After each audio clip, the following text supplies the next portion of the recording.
So one of the biggest concepts around the whole identity profile, which moves away from a single typing system, is to not only lean into the idea of what your most efficient number is going to be, your headquarters, your home base, the place that you go to sleep and you wake up every night and every morning. We know that's a part of who you are.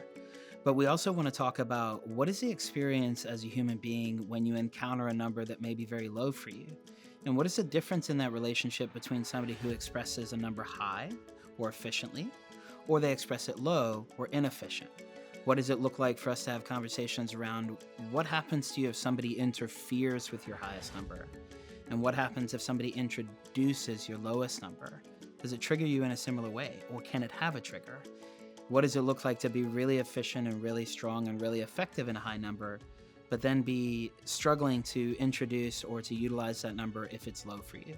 So long story short, this series is going to be about conversations in each of the numbers as it relates to when it's high for you, when it's low for you, how it impacts you if somebody interferes with that goal, or if somebody introduces that unfamiliar space. Thanks for joining.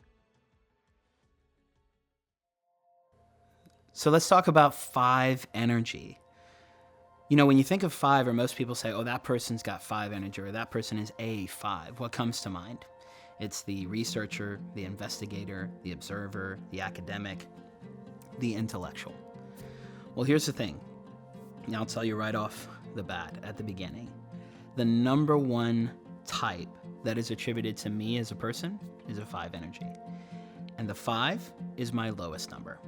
So that whole idea of 5s being that particular space is kind of flipped on its head when it comes to my lived experience. And I think the reason I mention that up front is the 5 is one of the most important numbers for being able to say we cannot take binary approaches to what it looks like to be a human being. It isn't black and white. In fact, it's a lot of gray, and in fact, it's a lot of color, and it's a lot of texture, and it's a lot of nuance. So let's have a little bit of a conversation around 5 energy, and how in the world could a guy who wrote a book on the brain-based Enneagram and the neuroscience behind how this works be lowest in a 5? So to naturally move in a 5 space means you have the innate human capacity for investigation, sometimes called observation. And remember, I think it may even be an opportunity to introduce the idea of the 5 being more of a researcher, because to reconcile different groups of people who say it's investigation or observation, a natural researcher, or the natural process of a researcher, is to propose a hypothesis, to ask clarifying questions, to consider a new option for investigating, to investigate those routes or those particular ways of learning how the world works, to implement that, to step back and observe your findings, to do an audit, to go back and iterate and reverse engineer constantly and say, what is a way to not only reverse engineer my hypothesis so I can make it a theory, but once I have some more evidence, how can I continue to engineer better and better ways to innovate that space and to problem solve? Because those are the 2 wings of a 5. So a 5 is naturally going to investigate and then observe, and then investigate and then observe over and over and over again, because that's what the nature and the heart of research is. So it's both and then some, not either or. So yes, innate human capacity for investigation and observation as a researcher, because you're seeking clarity. Why is a 5 so good at clarifying questions? Because they're constantly inquiring. They're curious. They're inquisitive. It's the natural part of the left brain to ask those questions, to learn and want to know more, because they're gifted at insight. Insight is to see something other people don't see, to see new ways of doing things, to innovate, to problem solve. The challenge is sometimes those blessings of being a problem solver and an innovator, and to be able to see things other people don't see, and to have the capacity for all of the clarity coming to mind because you investigate and you observe.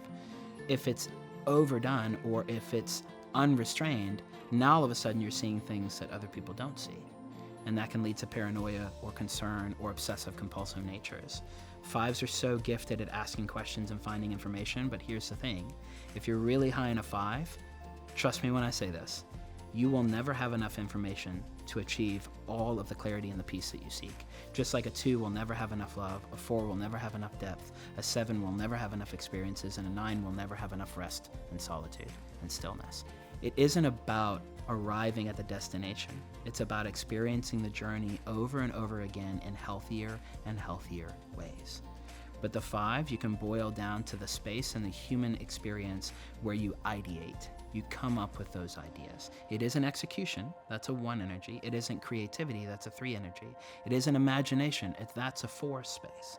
But for you to ideate, and the ideate to have the clarity and the details of the mechanics and the process, that is a natural gift, and why 5s are so driven by increased clarity, even to the point of excess. So what does it look like to rein that in? And if you're high in a 5 and somebody introduces ambiguity, or they interfere with your ability to seek clarity, if somebody introduces incompetence, and now all of a sudden you don't have somebody that's working with you that's providing insights, how do you show up in that space if all of a sudden somebody goes, I'm going to make this more confusing and less clear?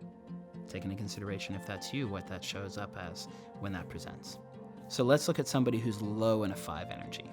What does it look like if you don't speak 5 on a regular basis? If it's not something you're actively pursuing and trying to maintain as a daily experience? Let's use myself as an example. 5 energy and 5 essence and 5 capacity happens to be my lowest consistent way of engaging the world. I don't need it to be present on a regular basis. So why is it that I don't have to have clarity?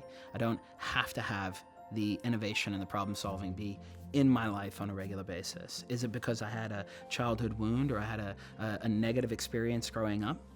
Or is it because I just don't have a legitimate, real, tangible way of saying that's worth it? I want to invest my time and energy in that.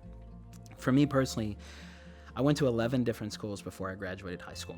My wife and I have moved 9 times in the 15 years that we've been married. I moved into a town called Mohawk, Tennessee, went to an elementary school called McDonald's that had never seen a person of color or an immigrant. So my experience with being in spaces that were consistently unclear. What does tomorrow look like? Are we going to have food from the food bank? Are we going to be able to have clothes from the angel tree because somebody donated us as twins a Mario and Luigi sweater pants outfit for our 9th birthday? I don't know what Christmas is going to look like. I don't know what next week is going to look like. I didn't have a lived experience with consistent clarity. I had a lived experience with consistent ambiguity and a lack of clarity because we were living day to day as immigrants who came to this country. So I didn't have the negative encounter with a 5 space that said, what does it look like to encounter really strict, focused, strong 5 energy? I just had a lack of 5 being worth investing our time and energy into because there were other things that were more important. So it's an example of that. But for instance, in my life, if 5 is introduced, how do I get triggered?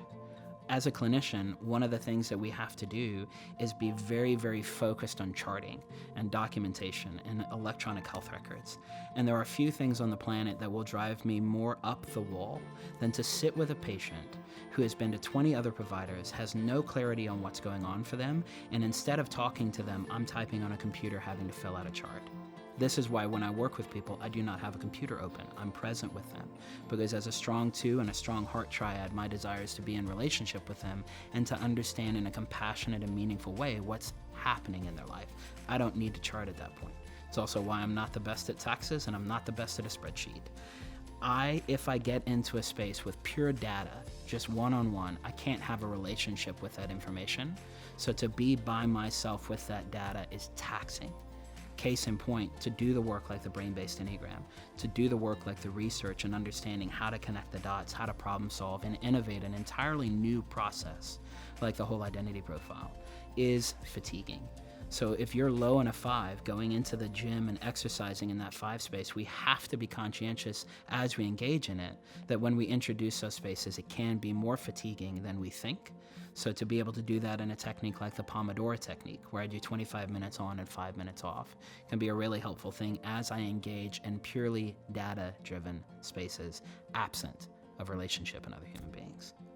So to finish the explanation of this 5 space for everybody, high or low, I want you to think about specifically with the 5s, because it's such a gift in terms of specificity and detail, that when that 5 also pulls in that adjective or that resource of the 4, now the 5 is driven by understanding, but it's saying, what are my feelings telling me? How can I innovate my own experience as a human being to allow that right brain heart space of the 4 to inform what my head is thinking? And the most effective way to understand what you're thinking is also to understand what you feel and what those feelings mean to you specifically. And then the 5 with a 6 wing, that's that problem-solving space to go, yes, I want that clarity, but I want that guaranteed clarity. That as that 6 leans in, now I'm strictly in a left brain space, I'm strictly in a head space, I'm anchored in that experience. And this is what it looks like to have guaranteed clarity so that as I problem solve, I can trust that information and I can rely on that clarity. So remember, as you move through a 5 space, if you're a 5 with a 6 wing, don't forget that you have a heart. And you need to lean into what it looks like to have those relationships in that gut-body-based space. Because if you're really heavily planted in that 5 space, it's going to be hard for you to show up in a body or a heart space because you live so squarely in your mind.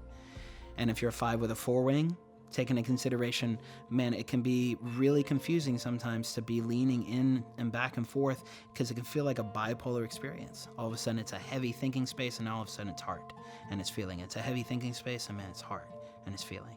So being able to go back and forth between those spaces, it's another helpful place to say you are a whole brain, whole identity, whole human being. So 5s especially can oftentimes have some of the most polarizing experiences as they connect to their own heart, but that 4 is a natural wing for that 5, so you can access it. It's just sometimes what does it look like to exercise that? And if you're low in a 5 space, like myself, and you have to sit in front of just the data, and somebody has to clarify something and set a boundary, 5 is a natural space in the brain that sets boundaries, sets the rules of engagement, and says this is the way that we are going to do policy moving forward, the idea of what that looks like. So if you're going to exercise it, if you're high in 5, maybe what does it look like to slow that racing mind down, to practice a bit of silence in your mind?